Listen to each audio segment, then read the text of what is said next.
verse. Another unreleased track for y'all. We're going to go ahead and break down all the first house, rising and ascendant signs, and what area of life you're dealing with the moon in Leo. This is called Rhyme Till I'm Mystical. Ain't nobody heard this yet on YouTube.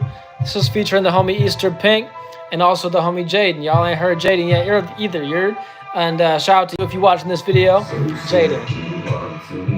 He on the hook.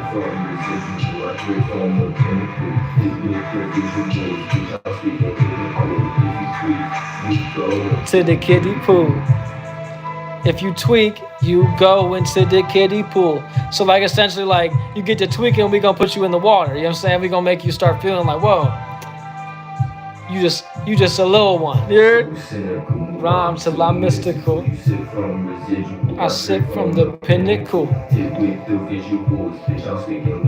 If you tweak, you go into the kiddie pool. Out of women with fake titties and touching kitties. Find out in the best cities. Bring them wrong with me. You ain't got whiskey Patron. I don't sit until my shout out Shadow on the beat. My story is getting written. Not Devin, not living. Trying to educate these kids for this empire. I'm building the drug. Oh, this I'm feeling they fucked up. I'm leaving lost of charm. Out of love.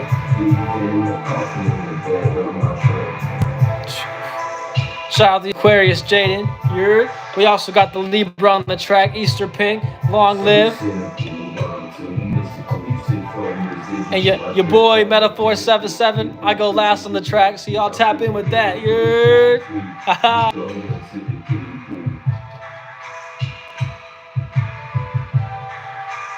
Rhyme till I'm mystical.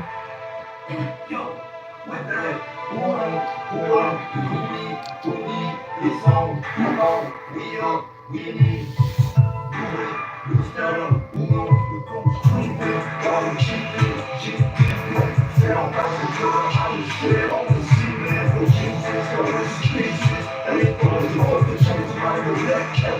It's golden.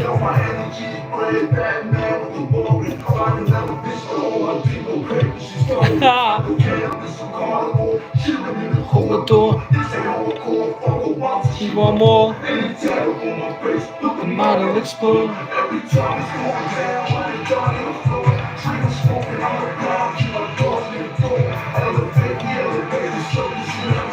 It's time to slay, bitch.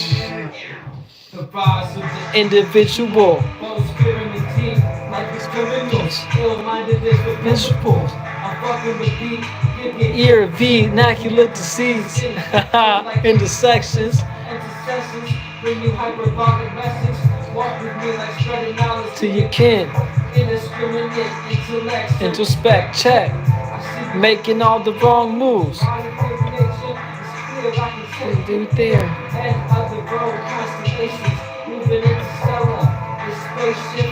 Omniscient. I move omniscient in the spaces, break faces, define take places.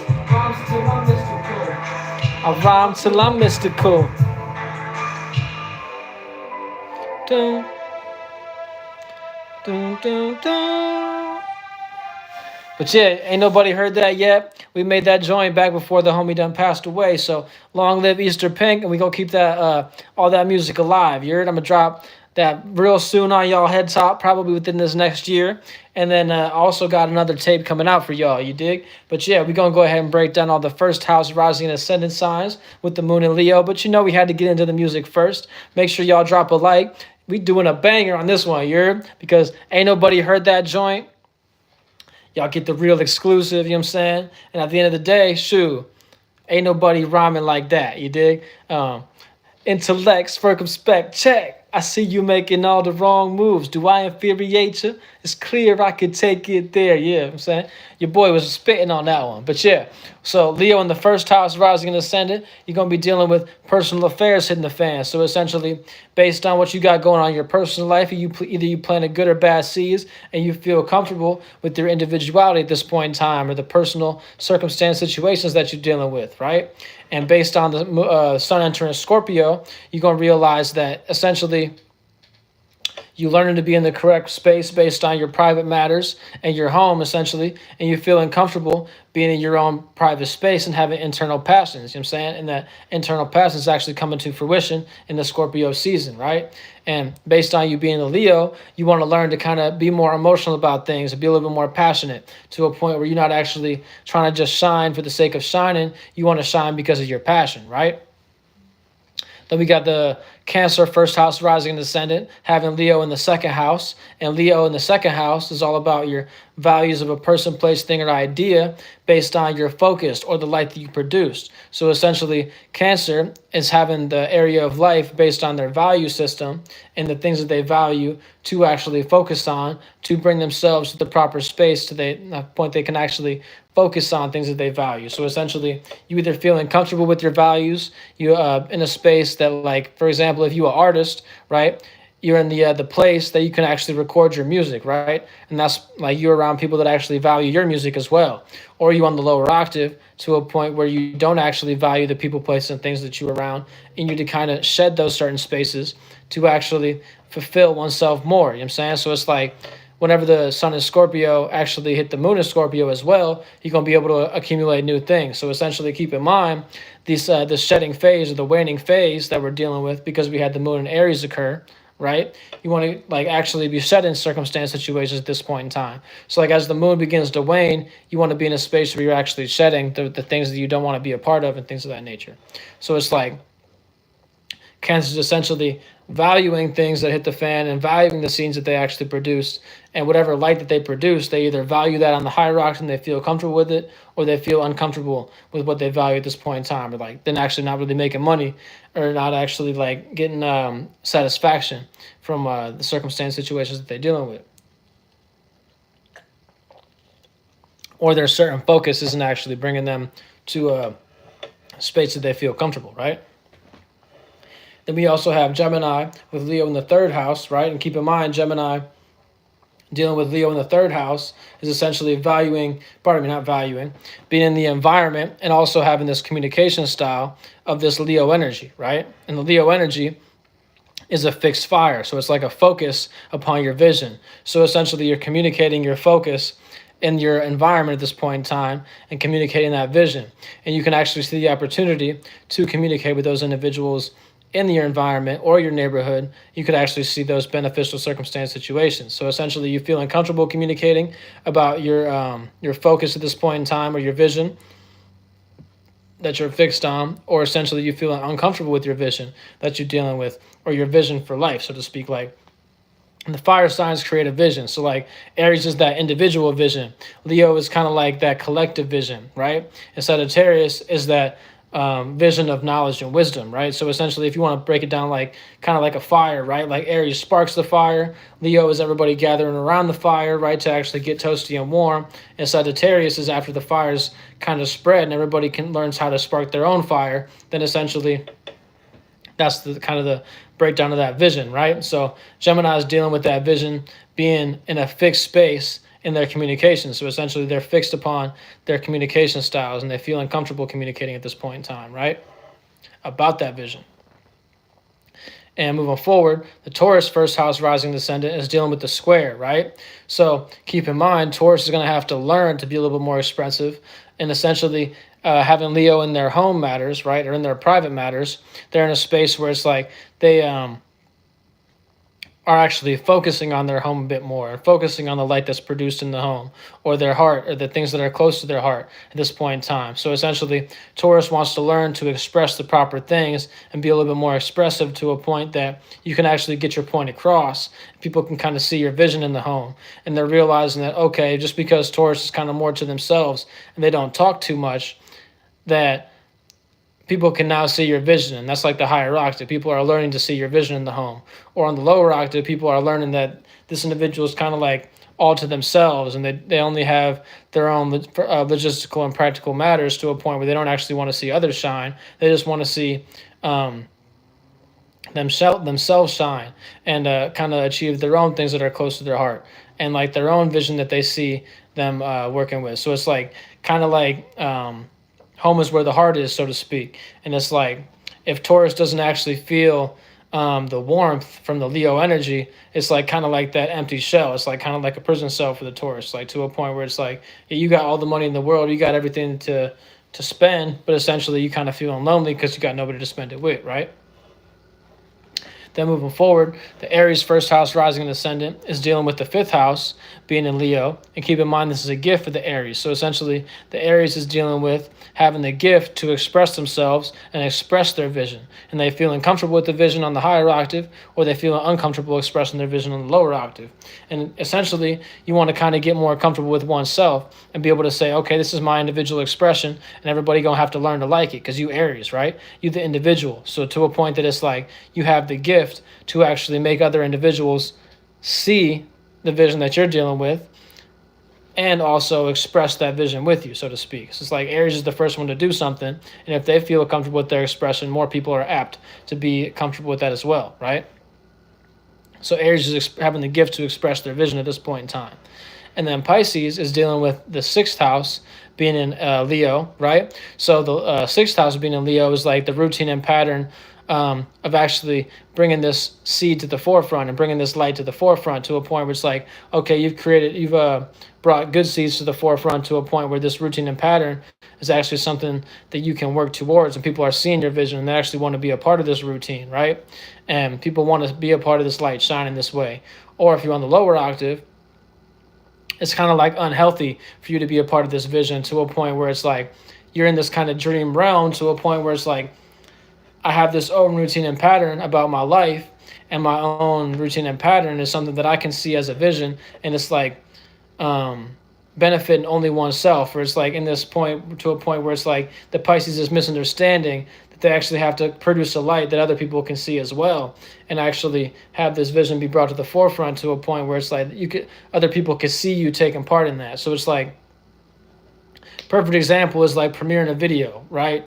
If you premiere a video at the same time, 3 o'clock every day, and you stay present every day, people can depend on you to be in this space of actually expressing yourself in this routine and pattern. So essentially, like Pisces wants to be in a space where they can actually feel comfortable expressing themselves on a routine and pattern on a regular basis. And it's like Pisces may misunderstand that because Pisces likes to kind of do things on their own accord and kind of be dreamy and unexpected, you know what I'm saying, and things of that nature. But that's the space that you want to realize that you actually have to be a little more fixed at this point in time and fixed upon the proper routine and pattern to actually benefit oneself at this point in time, Pisces. Moving forward, the Aquarius first house rising and ascendant is dealing with the seventh house of being in Leo. And keep in mind, the seventh house is all about your relations and relationships and the way that your communication styles are being initiated and created, right?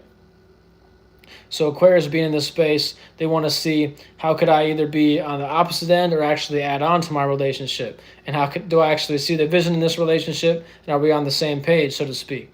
Or are we opposite to a point where it's like, okay, we're in opposite spaces, but how could we actually learn to work together and see that each side is actually necessary? Because if we always agreed all the time, then we wouldn't actually get anywhere, you know what I'm saying? So it's like Aquarius sometimes has to be on the opposite end and kind of go against the Leo wave to a point where it's like we can't actually be a part of things, or they're realizing that, okay, this Leo has the good vision, and we could actually see the whole collective taking part of this vision, and we can associate this vision and have more relatable circumstance situations and learn how and be on that opposite end of the Leo. Like the Leo is shining, but the Aquarius is like associating with other individuals and telling people about the Leo. And so essentially, like the Aquarius, for example, is in a relationship with the Leo, right? And the Aquarius is going out and telling everybody like, hey, you know what I'm saying, check out this individual, they're a Leo, and they do this certain thing that I'm really interested in, and we actually also do this together, right? And other people are talking about, wow, this Leo does shine really bright, and they started something great, you know what I'm saying? They're always consistent upon this, right? Well, the Aquarius is on that opposite end to a point where it's like they may not be the first one doing it, but they're also beginning to bring a group together to actually kind of make this more relatable, right? And bring this kind of more to the public spaces. But yeah, moving forward, the Capricorn first house rising ascendant is dealing with the Leo in the eighth house. And the eighth house is all about behind the scenes, secrets, and transformations. So essentially, your expression may be transforming at this point in time. And keep in mind, for the Aquarius, either you feel comfortable in your relationship on the higher octave, and you feel comfortable sharing with the group, or you feel uncomfortable with that sharing things with the group. And that's the reason why you're on the opposite end, so to speak, because it's unrelatable, right? But getting back to the Capricorn, right? So the Capricorn first house rising and ascendant is dealing with the eighth house being in Leo. And keep in mind, Capricorn and Leo are a misunderstanding or in conjunction to a point that the Capricorn may misunderstand that like them being so bossy and then not actually, and then like trying to always be logistical and practical and always create a new way of, making things work, that they actually might not be able to transform oneself, right? And actually transform their expression. So at this point in time, the Capricorn has to do some little internal work and some shadow work to a point where it's like, okay, the way I've been expressing myself in the past may kind of be a little bit unnecessary, so to speak. Or the Capricorn may misunderstand that, like, them always being this certain way in their exterior or way in their personal life doesn't actually benefit them, and people can't actually see the vision that they're a part of because they're always trying to be the boss. You know what I'm saying? So Capricorn at this point in time has to be a little bit more transformative in their expression to a point where people can actually see your vision and people can see the way that you actually want to transform their life and transform your own as well, right? So it's kind of like being in a space where people may not understand and people may not comprehend where you're coming from, but you know what you're doing. And essentially, you want to realize that people may misunderstand that at this point in time. So kind of like do you, but also realize that the way that you're expressing yourself may kind of be a little bit transformative to others. You know what I'm saying? So that's pretty much what's going on at this point in time. And so you may have to transform oneself somewhat. And moving forward, the Sagittarius, first house rising and ascendant, is dealing with the ninth house being in Leo, right? And the ninth house is all about your experience, your morality. And at this point in time, it's like, can people actually see the morality of your vision and see like where this vision can actually bring you to experience-wise? And Sagittarius is having that gift at this point in time to actually express the actual morality of this vision at this point in time. That you either feel comfortable with your morality, or you feel comfortable with your experience at this point in time, or you feel uncomfortable with the experience that you're dealing with. And essentially, if you're feeling uncomfortable with your experience at this point in time, that you may want to transform that circumstance situation and realize that, okay, this gift that you're dealing with, because keep in mind, this is Scorpio season, right? So we're entering the Scorpio season to a point that the Sagittarius may want to transform some things about their expression at this point in time and the way that they take action and they feel comfortable expressing themselves to whenever they actually have their season approach, because you're kind of like in the 12th house of the Scorpio, right? Your 12th house to Scorpio energy, but you also have Leo in the 9th house. So essentially, this certain experience that you're feeling comfortable with is actually something that people can see the vision about, right? And you have the gift to actually see if other people do see the vision and people do see this as a wise circumstance situation. But you're also going to have have some faith based on this season, because this 12th house being a Scorpio, Sagittarius having the Scorpio in the 12th house, you're kind of having to have faith in your own personal life to actually take action upon these certain circumstance situations. So you might not see it right now, but you kind of have to keep on putting in that work and also believe in oneself to actually bring things to the forefront and then actually have a beneficial Sagittarius season and like be able to actually enjoy your birthday, so to speak, and enjoy your way of being free. So it's like people may not agree with you at this point in time because it might be like this kind of like unconscious and things like that. There's certain circumstance situations that I don't really understand, but at the end of the day, Sagittarius has to realize that they have to work towards having faith in oneself to actually bring things to a more beneficial state, and people can then essentially see the vision and learn like, oh, this is the reason why the Sagittarius was acting like that. This is the reason why the Sagittarius was dealing with this certain circumstance situation, because they seen the vision and they knew about the vision that this could actually lead to, right? Kind of left field, but still on the same path, right? And then Scorpio, first house rising and ascendant, is dealing with the Leo in the 10th house. And keep in mind, the 10th house is all about your status and your career. So Scorpio at this point in time, you might want to realize that however you interact in your personal life can actually affect your status. And you feel uncomfortable expressing yourself in this certain status that you're dealing with, you might have to learn to kind of be a little bit more liked by the collective or liked by others, to a point that like you might have to like brighten your light a little bit and kind of get out of the deep and dark and deep in that circumstance situation that you're always so passionate about everything, to a point where it's like it has to be your way or the highway. Like, don't always try to be the boss. Don't always try to be in charge of other people. You actually kind of want to get along with others at this point in time and kind of like navigate certain circumstance situations and learn to have people see the vision of your light and see the vision of your status that you could actually go forward with, essentially. So like Scorpio pretty much has to learn to be in a more beneficial expression and actually learn to express themselves more and not be so deep in the dark to a point where they don't express themselves, right? Or they think that expressing themselves is going to make them vulnerable, but no, at this point in time, you actually want to express that vulnerability, and you essentially either feel comfortable with that status on the higher octave of that expression, or you feel uncomfortable with that on the lower octave, and you kind of want to just go back in your in the deep and dark and just kind of like stay in the back and kind of just keep on analyzing. Now, the Scorpio at this point in time, you want to learn to be a little bit more about your status and be a little bit more about your career and be about that blueprint that you're trying to create. So essentially, you're going to have to express yourself a little bit. And then moving forward, the Libra first house rising and ascendant is dealing with the 11th house being in Leo, right? And the 11th house is all about your association and your public persona. And keep in mind that the Libra is going to have to, going to see the opportunity and have the opportunity to associate with others based on the vision that they see. So it's like this group has a vision that you're a part of. You could actually see that vision being played out, right? And you either feel uncomfortable with this group vision that you're a part of or relating to this group on the higher octave, or you're a part of a group that actually makes you feel uncomfortable at this point in time, to a point where you might have to shed from this certain association and actually kind of be part of a different group that has a different vision at this point in time, right? And last but not least, the Virgo first house rising and ascendant is dealing with the 12th house being in Leo. And the 12th house is all about your dreams, illusions, and nightmares, which is also having to do with your faith or false beliefs, right?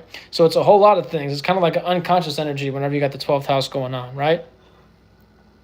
So Virgo at this point in time, you kind of have to have some faith in your expression, and faith that if you don't express yourself, then nobody's actually going to get this message, that the collective isn't actually going to be able to reap the benefits from it. Like, essentially, you may be in this circumstance situation where these beliefs that you're a part of, they may actually be false beliefs, to a point that what you believe in may actually put a darker or blemished light on your circumstance situation. So make sure your facts are straight. And Virgo's real good about getting their facts straight, but you just want to keep in mind that it might be like a kind of a dreamy time, to a point that this expression, you could feel comfortable with this expression, but it's actually like kind of an illusion, to a point where you felt comfortable with it now, but later on you're going to feel uncomfortable, like, dag, why did I say that? Or why did I express myself in this certain kind of way?